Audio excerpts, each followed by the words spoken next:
Hello everybody, Simone here with Bulletproof Business Growth, as always with some ideas and insights, what to pay attention to when you're working on growing and scaling your business. Well, everybody knows without the right people, nothing works. So one of the biggest challenges a lot of our clients have is hiring right.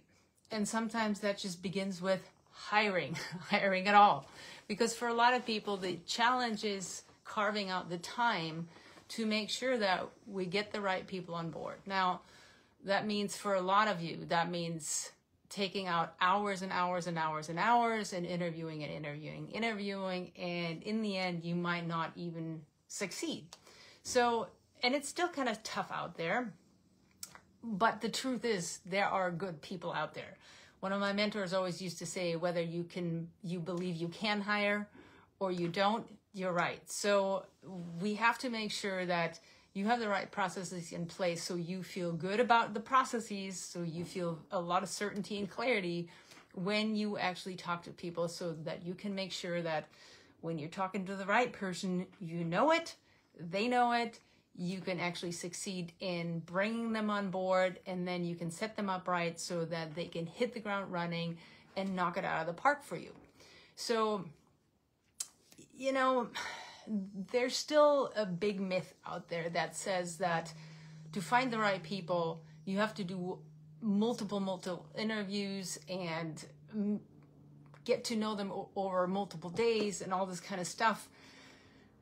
But the thing about that is, for one thing, that takes out a ton of your time out of your day. Just think about this. If you're putting out a job posting, you're getting 100 applicants, you end up talking, even if you just end up talking to 10 of them, and you should talk to at least 10 of them. That's hours and hours and hours out of your time. So for most of our clients who are already at the edge of their bandwidth, who can barely manage as it is, taking that much time out of their day sounds really daunting. So they don't do it.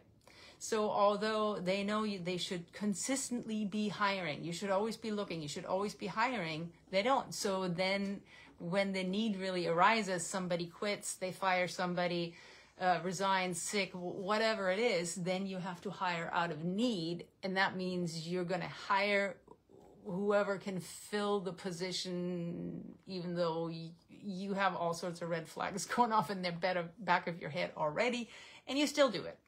So it's really important, because the truth is, if you can't make a hiring decision based on one in-person interview, you're the problem and not the candidate. So we have to make sure you have all your ducks in a row before you even go that direction, before you spend all of your time and theirs. And that's something I'm really going to talk about today, so that we can make sure this actually works. So, because the deal is, you don't want to waste people's time because you are not clear. You don't want to waste your time because you are not clear. And that's also going to tremendously lower your hiring success. So this may be a little bit different when we're talking about hiring executives, but what most of our clients, they're not hiring executives. So if you're not hiring executives, one in-person interview should be plenty. That, of course, you have a screening interview, but honestly, when you think about that, some of the processes that some people have adopted, they're doing like 3 to 5 in-person interviews. When you think about how much of your time that wastes, that's already like 5 to 8 hours. That's like almost an entire day of interviewing, which I'm sure you could do better things with. But when you're thinking about your candidate, for them, this is in person, right? So that involves travel time. They have probably at least 1 hour back and forth. Then they have to meet with you. So for them, it's every time you interview them, it's a half a day out of their day, half a day out of their productivity, half a day out of their ability to make money. So that's not really fair. So we have to make sure when you think about 3 to 5 interviews, that waste an entire week of their productivity. So not fair, because in the end, again, if you have your processes, your ducks in a row, nobody needs to do that. So we're going to talk about how you can get it down to one in-person interview, because we have so many tools today, it's not necessary. We can do video interviews for screening, and then having just that one in-person interview kind of as a meet and greet to make sure that, you know, chemicals work, that this is actually the right fit. But by the time you have that in-person interview, you should be very clear that this person has the right skill set, that everything checks out, that they're the right culture fit already from, you know, the screening interview that you have done. So this really means that to be successful in this, you have to be ready and know what you want, because that, for most people that I talked with, that's really the crux. They know they need help, but they're not 100% clear what it really is that they want and that they need, so that they can bring that best person onto the team. So you got to buckle down and have a process in place that you can use every single time. Now, how do you do that? Well, first step is you got to know what before we even think about the who and the how.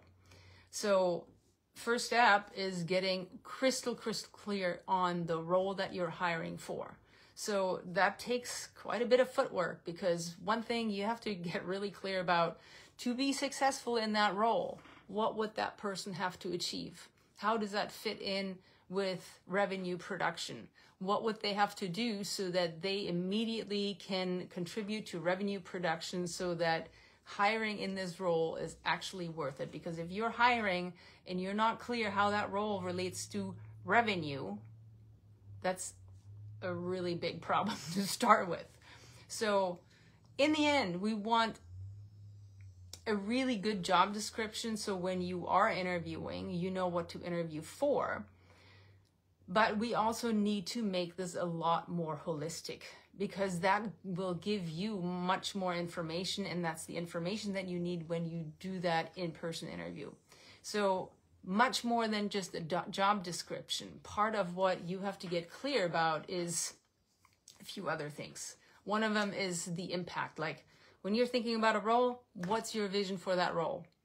How's that going to play in? How's that going to change the way that you can grow your business? How is that specific role going to fit in with everything else and up level it? Because that's what you're hiring for, is always up leveling. No matter if you're just replacing a role that's already there, but every single person who fills that role should be a notch higher than the one before. So we got to look at, you know, what's your vision for this role? What are the values that you want to bring in with the person that you're hiring? So you're building an avatar for that position. So think, if you've been thinking for the person that about the person that you're hiring, that comes second. First is the role that you're hiring for. And then we got to make sure we get the right person for the role, but not the other way around, which is what a lot of people struggle with. So we got to get the vision in place for it, the values in place for it. And then specifically, what are they going to deliver? The what and when. So you got to be really clear about what you need them to do and on what timeline, so this is successful. And why you need this is, for one thing, you got to be able to set up goals and expectations for this person when they come in. And then once they do come in, you got to have a really good onboarding plan that helps them understand what success means. And it also helps you understand and gauge if this new person that you hired is actually working out. So that's kind of like where you can really cut, because yeah, it's just the truth. You don't always hire right.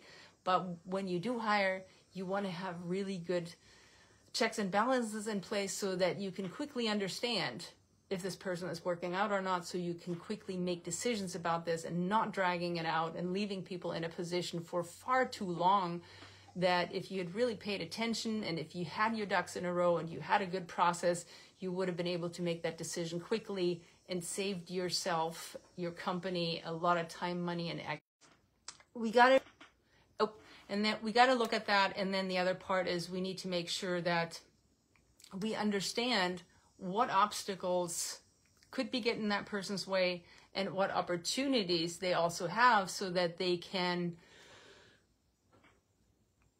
even build hire. We're talking about leveling up, hiring up. So we want to make sure that that person can do that. So you want to have that plan and that conversation in place with them, what that would mean. So this is a little bit more of a holistic process that I'm describing than what most people do. So we don't just want to focus on the tasks people are going to do, but what's the overall project that they're going to build within your company that's going to contribute and add much higher value to your company from basically day one. So once we go through that process of really defining the role, then you can write a job description that's accurate and that can really advertise for you for the right fit. So once you've done that, so that means you're clear about what you want. Now this is a really important piece, right? So you're clear about what you want, what you need, how that plays into the company, all that good stuff. So then you put that out as a job ad. And once you get all those interviews back in, well, of course, the first step is you're screening those resumes and you're eliminating anybody immediately who you already know is not the right fit or who doesn't have the right skills or whatever it is that you see on paper. And this is where you have to be pretty regimented and know exactly what you're looking for so that you can make that decision quickly. So whether it's you or your hiring manager, this is a process where you should know exactly what you're looking for. You're determining the on-paper fit.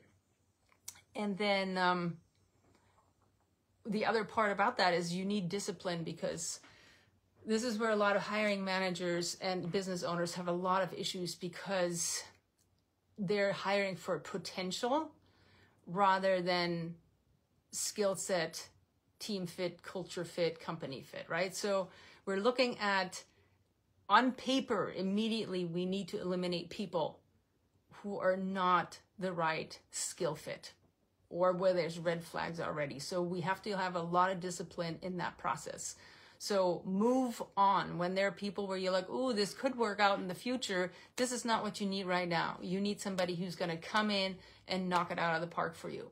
So no hiring for potential, unless you're just kind of having a potential role that, somebody can grow into. But most of our clients, they need somebody who can come in pretty quickly and actually move the needle for them. So once you've done that, now we're talking about the initial screening interview, and that's really where we're just looking at, all right, so we're going to deepen our understanding about the people's skills and then kind of company fit. So the initial screening, for that to work out, some people do phone screening.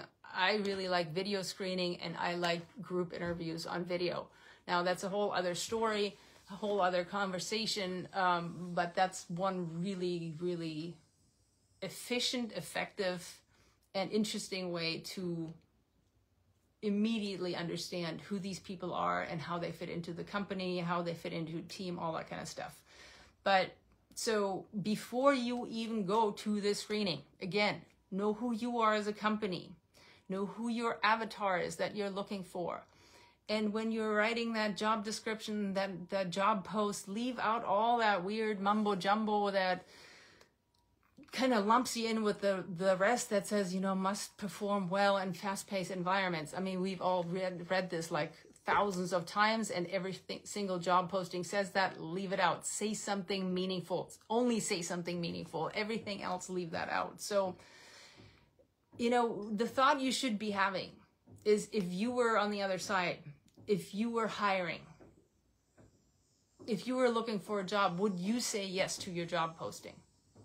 Would you say yes to, when you read your own job posting, would that sound interesting? Would that sound like it's set apart from the rest?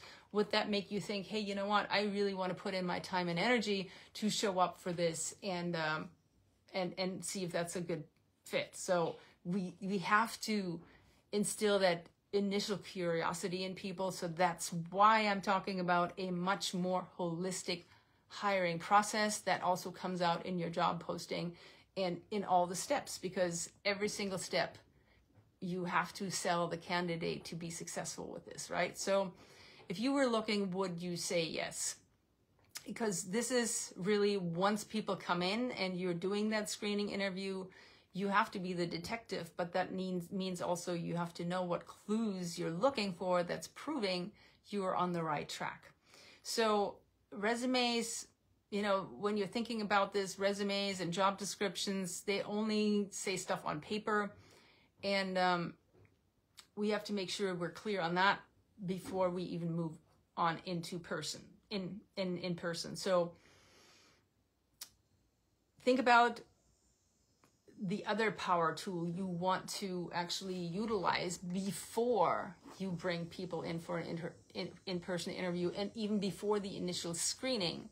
So once you have sent out that job posting and you've gotten a bunch of resumes and you've done your screening, you want to use your power tool, which is your compelling, professionally crafted vision. Not just the vision statement, we're talking about your compelling and not just one sentence, one statement, but your actual vision, your 3-year strategic plan that you're sending to people, and you're asking them 2 questions. Like, why are you excited to work for us? And what are you going to bring to this company that's unique, that's impactful? So when you're sending those 2 questions with your complex 3-year strategic vision to all good candidates, you want to see what you get back. Because you only want to talk to people, like even through the initial screening, you only want to talk to people who send you thoughtful responses that make sense to you and that show you that this would be a person you'd like to talk to. So you're not wasting their time, you're not wasting your time, you're making those assessments before anybody's time is being wasted and anybody's energy is being wasted. So you want to make sure that you have that professionally crafted, compelling, and comprehensive 3-year vision that shows people who you're becoming, why they should work with you, why this is an interesting fit for them, and why they should be excited to join your company. So if you don't have that, this is a really important hiring tool. So let's say you did all this stuff, you sent that out, you got your responses, now you did your initial screening, and you're thinking about, all right, so now I'm ready to interview. But here's the red flag you want to pay attention to. If you're struggling at this point to make the distinction, like who of these people on paper will you actually bring in, who do you want to bring in? You got to ask again, are you really clear on the role? Is this actually, are you clear? Do you know what you're hiring for? The same questions again, right? Because if you're struggling, you might not be. So most mishires happen because the footwork didn't get done on the front end, as in getting clear about the role, and there was no clear plan for what goals and expectations are, and what I said earlier in terms of revenue, contribution, impact, all that stuff. When that wasn't clear, then your hiring manager or you is going to be struggling when you make that decision for actually who to bring in for that in-person interview. And think about, again, that in-person interview sucks up a ton of time, money, and energy on both sides. So, all right, so once we're done with this process, and I want to make a caveat because for executives, this is a little different. So, but because they come in to actually influence company strategy. So we need a little more care. We need to know a little bit more about it, especially if you're hiring for a CEO or COO or director of operations, anybody who has a lot of leverage, a lot of impact, and who leads other people. So by extension, they're you. So for those people, yes, we need to know more about them, but most of our clients, that's not the kind of hiring they're doing. So for your regular employee, you tell them what the job description is. You tell them what the role is. You tell them what the goals and expectations are, because that's where you're hiring, right? So, and look, I mean, for the screening, this first screening, not doing an in-person interview. Why? Because, again, saves a lot of time on both ends. And you want to respect your time and theirs, and you want to be able to be clear what you expect from them. So what I mentioned before, that group interview or that one-on-one enables you to meet with people very quickly, very efficiently, and you get all the intel out of it that you need. So now you've done all that stuff, you're ready for that in-person interview. You screened well, you're really clear on the role. Now, you should already know if they can do the job. So the only thing that's now happening is you're choosing between the candidates that are well vetted, and then you should be ready to go. Now, if you're not ready to decide during that interview, you're not ready to have that in-person interview. I hope you hear me clearly, because it's really important. If you're not ready to decide between your candidates after you have your in-person interviews, don't even bother having them, because again, you're wasting a ton of time on both ends, which may be why you're not hiring, because you're afraid of that. So, and then in some companies, what the process is like, okay, so we have this one person in-person interview, and then you want them to come again to meet with the executives, or if you have hiring manager, you want them to come in and meet with you, because you want to make sure they're the right fit. So here's a really important piece. If you have people who are hiring for you, so you've given your team hiring privileges, but you're not ready to support them in those decisions, you gotta ask some much deeper questions, as in, why don't you trust your team to make the right decisions? So if you think you're going to veto their candidates anyway, well, why are they putting in all their time and energy if you're going to get in the way? So you got to trust them to make the right hiring decisions. And then you can still do a short video or phone call to basically do that, little meet and greet, to make sure that it's also a personal fit. I mean, that your team can't do for you, especially if you're going to be working with them in some capacity. But if you're not working with them at all, leave it up to your hiring team members, because you gave them the privileges, you gave them the authority, so it shouldn't have anything to do with you. So I hope all this makes sense. What you're getting out of this is that you can hire a great person with just one in-person interview, and save everybody the time and the headaches to do multiple interviews, because it keeps people from applying, it keeps people from showing up at the interviews, and it keeps you from having good hiring practices on a consistent basis, because it's sucking so much of your time and energy. So you want to have a process in place that respects everybody's time and energy. And this is eliminating the excuse largely that says, I don't have time to hire. So I hope all this makes sense. We have a great in-depth training out there that's brand new that I would recommend you check out. If you want more help with that, go to bulletproofbusinessgrowth.com/leap, bulletproofbusinessgrowth.com/leap. Check out the training, and I will talk to you next time.